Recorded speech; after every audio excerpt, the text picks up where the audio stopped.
ঈদে মিলাদুন নবীর শিক্ষা ও তাৎপর্য। 570 খ্রিস্টাব্দের 12ই রবিউল আউয়াল আরবের পবিত্র মক্কা নগরীতে মা আমিনের কোল জুড়ে নেমে এলেন রাহমাতুল্লাহ আল আমিন মাহমুদুর রাসূলুল্লাহ সাল্লাল্লাহু আলাইহি ওয়াসাল্লাম।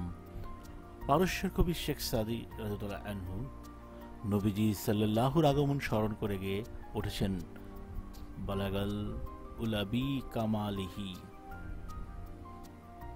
কাশাফাদুজ্জুহাবি জামালিহি হাসুনাত জামিউ খিসালিহি সাল্লু ওয়া আলাইহি ওয়া আলিহি।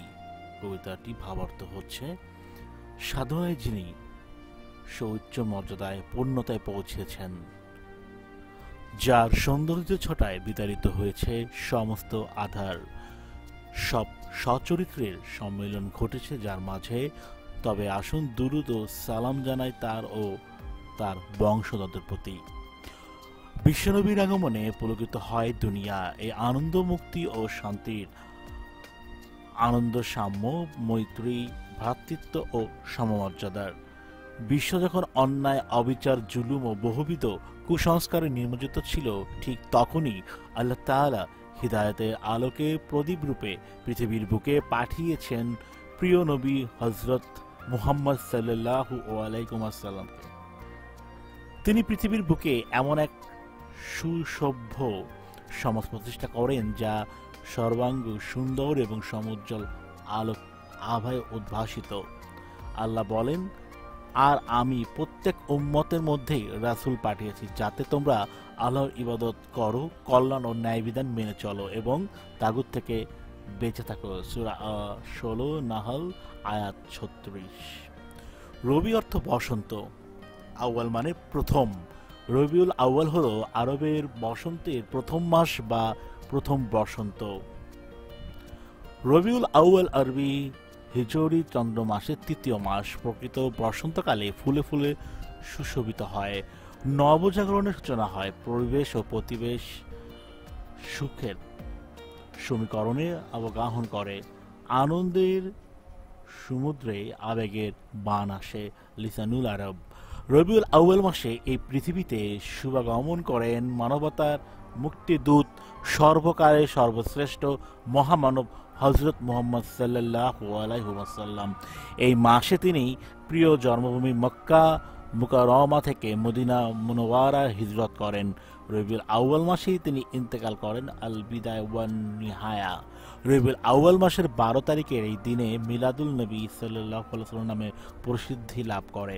মিলাদুল নবী সাল্লাল্লাহু আলাইহি ওয়াসাল্লামের মূল শিক্ষা মহানবী সাল্লাল্লাহু আলাইহি ওয়াসাল্লামের ভালোবাসার, কঠোর সাধনার, দাঁত ভাঙ্গা, রক্ত ঝরা, পরিপূর্ণ ও একমাত্র গ্রহণযোগ্য ধর্ম বা জীবন বিধান ইসলামে পূর্ণাঙ্গরূপে সর্বস্তরে বাস্তবায়নের মাধ্যমে সব আল্লাহদ্রোহী শক্তিকে সম্পূর্ণভাবে পরাস্ত করে ইসলামকে সগৌরবে প্রতিষ্ঠা করা।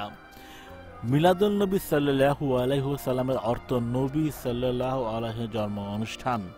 ধীরে ধীরে এর সঙ্গে ঈদ শব্দ যোগ হয়ে ঈদে মিলাদুল নবী সাল্লাল্লাহু আলাইহি ওয়াসাল্লাম রূপ লাভ করে, যার অর্থ মহানবী সাল্লাল্লাহু আলাইহি ওয়াসাল্লামের জন্ম উৎসব।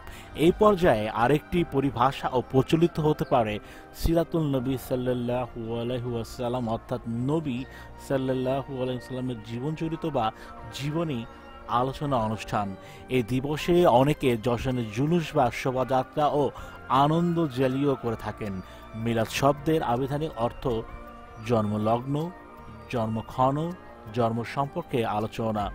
আমাদের পরিভাষায় মিলাদ বলতে বোঝায় প্রিয় নবী হযরত মুহাম্মদ সাল্লাল্লাহু আলাইহি ওয়াসাল্লামের জন্ম ও জীবনী আলোচনা এবং তার প্রতি দুরুদ ও সালাম পেশ করা।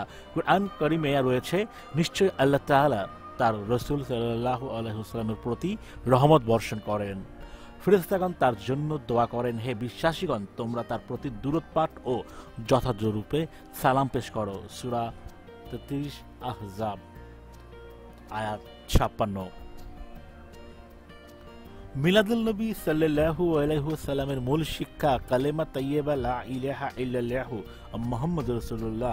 আল্লাহ ছাড়া কোনো মাবুদ নেই, মোহাম্মদ সাল্লাল্লাহু আলাইহি ওয়াসাল্লাম তার প্রেরিত রাসূল। কালেমার নিগ্রহ অর্থ হাজারো প্রকার বিশ্লেষণ করা যায়। এর মধ্যে সবচেয়ে পূর্ণাঙ্গ অথচ অতি সংক্ষিপ্ত ও অতি নিখুঁত বিশ্লেষণ হলো বিশ্বপ্রভু আল্লাহর প্রতি ঈমান আনলাম, তার সব আদেশ নিষেধ মেনে নিলাম, ঈমানে মুজমাল। ঈদে মিলাদুন্নবী সাল্লাল্লাহু আলাইহি ওয়াসাল্লাম মূল শিক্ষা মহানবী সাল্লাল্লাহু আলাইহি ওয়াসাল্লামের ভালোবাসা, কঠোর সাধনার, দাঁত ভাঙ্গা, রক্ত ঝরা, পরিপূর্ণ ও একমাত্র গ্রহণযোগ্য ধর্ম বা জীবন বিধান ইসলামকে পূর্ণাঙ্গ রূপে সর্বস্তরে বাস্তবায়নের মাধ্যমে আল্লাহর শক্তিকে সম্পূর্ণভাবে পরাস্ত করে ইসলামকে সগৌরবে প্রতিষ্ঠা করা, এটাই নবী রাসূল প্রেরণের আসল উদ্দেশ্য। পবিত্র কোরআনে বিবৃত রয়েছে, তিনি সেই মহান প্রভু যিনি রাসূল প্রেরণ করেছেন সঠিক পন্থা ও সত্য ধর্ম সহযোগ, যাতে সে ধর্মকে বিজয় করতে পারেন সর্বধর্মের শিখরে, যদিও কাফির মুশরিকরা তা অপছন্দ করে। সূরা 9 তাওবার আয়াত 33, সূরা 61 আয়াত 9। আল্লাহ সন্তুষ্টি লাভে রাসূলুল্লাহ সাল্লাল্লাহু আলাইহি সাল্লামের পথ অনুসরণ করতে হবে, অর্থাৎ রাসূল সাল্লাল্লাহু আলাইহি সাল্লাম যা যা করতে বলেছেন তা করতে হবে, আর যা করতে বারণ করেছেন তা বর্জন করতে হবে। এ প্রসঙ্গে পবিত্র কোরআনের ঘোষণা রাসূল সাধারণ, তোমাদের যা দেন তা তোমরা গ্রহণ করো এবং যা থেকে তোমাদের নিষিদ্ধ করছেন তা থেকে বিরত থাকো। সূরা হাশর আয়াত 7। রাসূলুল্লাহ সাল্লাল্লাহু আলাইহি সাল্লামের ভালোবাসা ঈমানের পূর্ব শর্ত। ভালোবাসা প্রকাশ পায় নির্দেশ পালন ও অনুকরণের মধ্যে। কুরআন মাজিদে বলা হয়েছে, হে রাসূল সাল্লাল্লাহু আলাইহি সাল্লাম বলুন, যদি তোমরা আল্লাহকে ভালোবাসতে চাও তবে আমার অনুসরণ করো, তাহলে আল্লাহ তোমাদেরকে ভালোবাসবেন। সূরা 3 আলে ইমরান আয়াত 31।